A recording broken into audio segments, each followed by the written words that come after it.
휴양림이 관리자 아이디를 이용해 객실 예약을 무더기로 선점해 논란이 일고 있습니다. 인구 감소 지역에 대한 지원 사업이 시행되고 있지만 당초 취지를 살리지 못하고 있습니다. 억대의 보조금을 가로채 물의를 일으켰던 전주 청소 대행업체가 이번엔 부당 해고 갈등에 휩싸였습니다.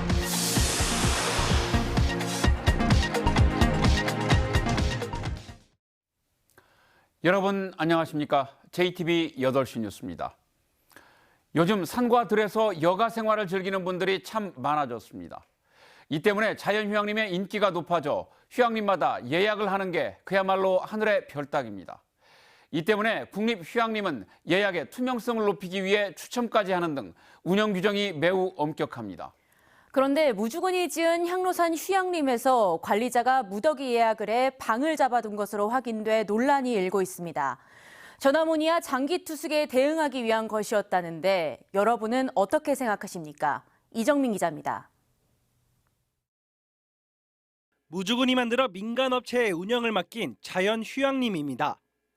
숙박시설로 독채 형식의 13개 객실 등을 갖추고 있습니다. 숲속이 훤히 내려다 보이는 창의적인 구조와 더욱이 최근 방송 등을 통해 입소문을 타기 시작하면서 이용객들에게 큰 인기를 끌고 있습니다. 객실 예약은 매달 1일 오전 9시부터 다음 달 이용할 객실을 선착순으로 산림청이 통합 운영하는 인터넷 사이트에서 할 수 있습니다. 그런데 10월분 독채 객실 5개를 휴양림 측이 무더기로 예약했던 일이 나타났습니다. 객실마다 예약 기간이 연속으로 짧게는 10일부터 길게는 20일이 넘습니다. 무주군은 이용객의 문제 제기로 조사해보니 휴양림 관리자 아이디로 지난달 1일 예약 개시 이후 5초에서 10초 만에 예약이 이뤄진 걸 확인했다고 밝혔습니다. 이런 사실이 알려지자 해당 휴양림 인터넷 홈페이지에는 비판의 글들이 이어졌습니다. 예약이 힘든 이유를 알았다는 겁니다. 휴양림 측은 예약이 과도하게 몰리다 보니 업무 편의와 효율성을 위한 거였다고 해명했습니다. 유선으로 전화 문의가 오고 뭐 이런 분들이나 뭐 이런 것들 장기 투숙 문의라든지 이런 것들을 위해서 그냥 잡아놓고 판매를 한 건데 그게 이제 이쪽 그 순나들이를 이용하는 그 고객들은 그게 이해가 안 된 거죠. 하지만 국립휴양림 예약의 투명성과 공정성을 해쳤다는 지적은 피하기 어려워 보입니다. 무주군은 휴양림 운영단체에 시정명령을 내렸다고 밝혔습니다. JTB 뉴스 이정민입니다. 정부는 인구가 줄어든 시군에 활력을 불어넣겠다며 관련 사업에 예산을 지원하고 있습니다. 그런데 사업비 대부분이 시설을 조성하는 데 쓰이고 그마저도 제대로 활용되지 않아서 당초 취지를 살리지 못하는 경우가 적지 않습니다. 하은호 기자가 취재했습니다. 기름진 호남평야 복판에 자리 잡은 마을. 마을 곳곳에 일제강점기 일본인 지주와 간부들이 살았던 집과 양곡 창고가 그대로 남아 있습니다. 마을 전체가 일제강점기 수탈의 역사를 증언하는 살아있는 박물관인 셈입니다. 지난 2017년 정읍시는 정부가 인구 감소 지역에 지원하는 공모 사업을 따냈습니다. 일제강점기 때 지어진 이 건물들을 주민 이용 시설과 숙박 시설로 만들어 수익도 내고 관광객도 유치한다는 계획이었습니다. 건물을 고치는데 국가 예산 10억 원에 정읍시와 도 예산 등 27억 원을 썼습니다. 그런데 이 사업 마을 활성화에는 별다른 도움이 되지 않아 보입니다. 지난해 말 공사가 끝났지만 당초 계획과 달리 카페와 숙박시설은 제대로 운영되지 않고 있습니다. 코로나19의 영향도 무시할 수는 없지만 전문성을 갖춘 운영자를 찾기가 쉽지 않았던 데다 애초부터 숙박시설을 운영할 수 없는 주거지역이라는 점을 따져보지 않은 게 문제였습니다. 아직 미비된 것이 좀 있는 것 같더라고요. 그래서 지금 준비는 다 돼 있는데 아직 게스트하우스로 지금 사용을 못하고 있어요. 같은 해 인구 감소 지역 지원 사업에 선정된 고창군은 27억 원을 들여 고수 산업단지 인근에 31필지 규모의 주택단지를 만들었습니다. 산단 근로자와 기존 주민들에게 분양할 계획이지만 산단 분양률이 38%에 불과해 계획대로 택지가 팔릴지 우려가 나옵니다. 지역민들 같은 경우에는 전화가 가끔 한 번씩 와요. 분양 계획 언제 계획이 있냐 하면 이제 저희들이 이제 그런 말씀하시고 외국에서는 아직 뭐 그런 얘기는 아직 없는 것 같아요. 지난 2017년 처음 시작된 인구 감소 지역 지원 사업에 전북에서는 지금까지 7개 시군이 선정됐습니다. 그런데 지원 시군이 해마다 2곳에서 한 곳으로 줄었고 10억 원이던 국가 예산 지원도 4, 5억 원 수준까지 떨어졌습니다. 사업비 대부분을 농특산물 판매장이나 창업 공간 신축 등 건물을 짓는 데 써 실효성이 있겠냐는 지적도 나옵니다. 공모 방식을 통한 일회성 지원보다 인구 감소 지역 특성에 맞게 장기적이고 체계적인 지원 방안을 마련해야 한다는 목소리가 높습니다. JTB 뉴스 하원호입니다. LH 직원들이 내부 정보를 이용해 투기를 한 사실이 드러나면서 국민들의 공분을 샀습니다. 이후 각종 개발을 담당하는 공무원들은 부동산 취득을 제한하도록 공직자윤리법이 개정됐는데 군산시가 도내에서는 처음으로 세부 지침을 만들었습니다. 나금동 기자입니다. 기밀을 이용한 LH 직원들의 땅 투기 사태는 세간을 떠들썩하게 만들었습니다.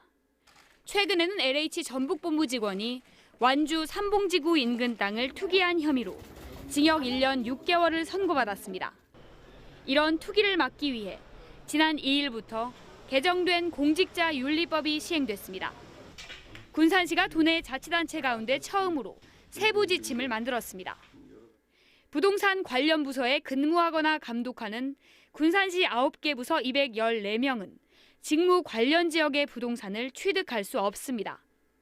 또 상속 등 예외적 이유로 취득한 경우 30일 안에 그 사실을 자치단체장에게 신고하도록 했습니다. 이를 어기면 3개월 이내에 부동산 매각을 요구하고 징계할 수 있도록 했습니다. 군산시 공직자윤리위원회 위원도 2명이 추가된 7명으로 확대됐습니다. 업무 투명성도 있고 투기 의혹도 근절되고 앞으로 깨끗한 군산시 행정을 지켜 우리 시도 청렴도 향상에 크게 기여할 것으로 생각되고 있습니다. 관련 재산 등록 신고자가 470명가량으로 추산되는 전주시는 아직까지 지침을 마련하지 않았습니다. 만들긴 해야 되는데 지금 검토하고 있는 중입니다. 지금. 법령이 이미 시행된 만큼 다른 자치단체들도 서둘러 지침을 마련해야 할 것으로 보입니다. JTB 뉴스 나금동입니다. 전주시 청소대행업체인 토우가 한 직원을 부당해고했다는 주장이 나왔습니다. 토우 측은 정년이 지난 직원의 계약을 해지했다고 맞서고 있습니다. 해당 업체는 지난해 억대 보조금을 가로채 계약 해지 통보를 받으면서 사회적으로 물의를 일으킨 곳인데 이번엔 부당해고 갈등에 휩싸였습니다. 전주시 생활 폐기물 수집 운반 대행업체인 토우는 지난해 유령 직원을 내세워 억대의 보조금을 가로챈 사실이 드러나 전주시로부터 계약 해지 통보를 받았습니다. 계약 해지에 반발한 토우가 소송을 제기해 현재 청소 대행 업무는 계속되고 있는데 이번엔 부당 해고 갈등이 불거졌습니다. 지난 2008년부터 13년째 일해온 직원이 하루아침에 해고를 당했다는 겁니다. 말 잘 들을 때는 평소 함께 간다고 했다가 최근 민주노조 조합원들과 지냈더니 계약 만료 통보를 한 것입니다. 이게 억울해서요. 억울해서 여기에 왔습니다. 너무나 억울합니다. 이미 한 차례 부당해고한 직원을 또 해고했다는 주장도 나왔습니다. 토우 측은 두 직원 모두 촉탁 계약직으로 정년이 지나 계약을 해지했을 뿐 부당해고가 아니라고 맞섰습니다. 촉탁직 정년을 만 66세로 정하면서 만 68세는 9월부로 계약을 해지한다는 단체 협약 내용을 따랐다는 겁니다. 민주노총은 과업지시서에 특별한 사정이 없으면 대행업체가 용역기간에 근로자 고용을 유지하도록 명시됐는데 토우가 이를 어겼다고 반발했습니다. 직접 고용이야말로 부당해고로 신음하는 환경미화원의 눈물을 닦아줄 수 있는 유일한 출로다. 전주시는 이번 부당해고 논란에 대해 내부 문제라 개입할 수 없다고 밝혔습니다. 다만 향후 입찰에서 토우에게 불이익을 주는 방안을 검토하고 있습니다. 현행 법이나 그 입찰 체계에서 아예 입찰을 배제하고 갈 수 있는 그런 방안은 저희가 찾을 수가 없었고요. 다만 저희들이 검토하는 과정에서 사회적 물을 일으켰던 부분에 대해서 고민을 하고 보조금을 가로채고 부당해고 논란에 휩싸인 토우는 내년부터 2년 동안 실시될 청소 대행 업무 입찰에 나설 걸로 보입니다. 전주시가 과연 토우에게 불이익을 줄 수 있을지 주목됩니다. JTB 뉴스 주혜인입니다. 지난 여름 폭우 때 익산시 중앙동 일대 상가들이 연이어 물에 잠겨 20억 원이 넘는 피해를 봤습니다. 민간합동조사단이 원인 조사에 나섰는데 석 달이 지나도록 결과가 나오지 않고 있습니다. 김진영 기자입니다. 폭우가 내린 지난 7월 익산시 중앙동 일대 상가의 중앙 통로가 물바다로 변합니다. 200여 가게도 흙탕물에 잠겼습니다. 물이 허리까지 온 거예요. 이게 불과 1시간 만에 이 난리가 나버린 거예요. 제가 여기서 30년 살았거든요. 처음이에요. 그런데 사흘 뒤에 또다시 같은 장소에서 물난리가 났습니다. 피해 상인 등은 연이은 수해가 인재라고 주장했습니다.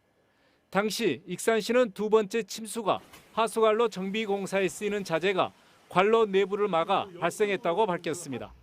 다만 첫 번째 침수는 맨홀 덮개가 막힌 탓이라고 설명했습니다. 그러면서 피해 상인과 전문가 등 12명으로 민간 합동조사단을 꾸렸고 조사단은 원인 조사에 들어갔습니다. 하지만 석 달이 넘도록 결과가 나오지 않고 있습니다. 익산시는 조사 방식을 두고 조사단 내부적으로 이견이 있기 때문이라고 설명했습니다. 응용을 해서 결과를 들어가서 뭔 투정을 하든가 뭔 해야 하는데 그런 거 없이 어떻게 결론을 내냐. 지역 주민들은 뭐 그렇게까지 할 필요가 있냐. 그거 용역하면 6개월 걸린다는데. 이처럼 원인 조사가 늦어지자 보상이 늦어지거나 차질이 생길 수 있다는 우려마저 나옵니다. 익산시는 조사단의 결과에 따라 피해 보상 책임 주체를 가린 뒤 보상금 지급과 구상권 청구 같은 절차를 진행할 예정이기 때문입니다. 손해사정인의 조사 결과 200여 피해 상가의 피해액은 21억 원가량으로 나타났습니다. JTB 뉴스 김진영입니다. 전북의 코로나19 신규 확진자는 어제 10명, 오늘은 오전까지 3명이 나왔습니다. 지역별로는 군산 6명, 전주 3명, 완주 2명 등입니다. 군산의 동전 노래방과 관련해 확진자가 추가돼 누적 28명으로 늘었고 완주에서는 외국인 유학생들의 감염이 이어지고 있습니다. 도민 125만 5천여 명이 백신 2차 접종을 마쳐 접종 완료율은 70%를 넘어섰습니다. 내년부터 전북 초중고 학생들의 1인당 무상 급식비가 200원 오릅니다.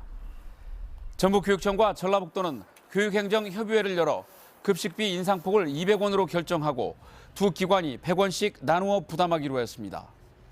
인상된 급식비는 한 끼에 3,000원에서 3,500원 사이입니다. 또 내년부터 학교 급식에는 유전자 변형 위험이 없는 안전한 지역 식자재를 확대하기로 했습니다. 어제 군산 앞바다에서 선박이 전복되면서 실종된 중국 선원 2명을 찾는 수색 작업이 이틀째 진행되었습니다.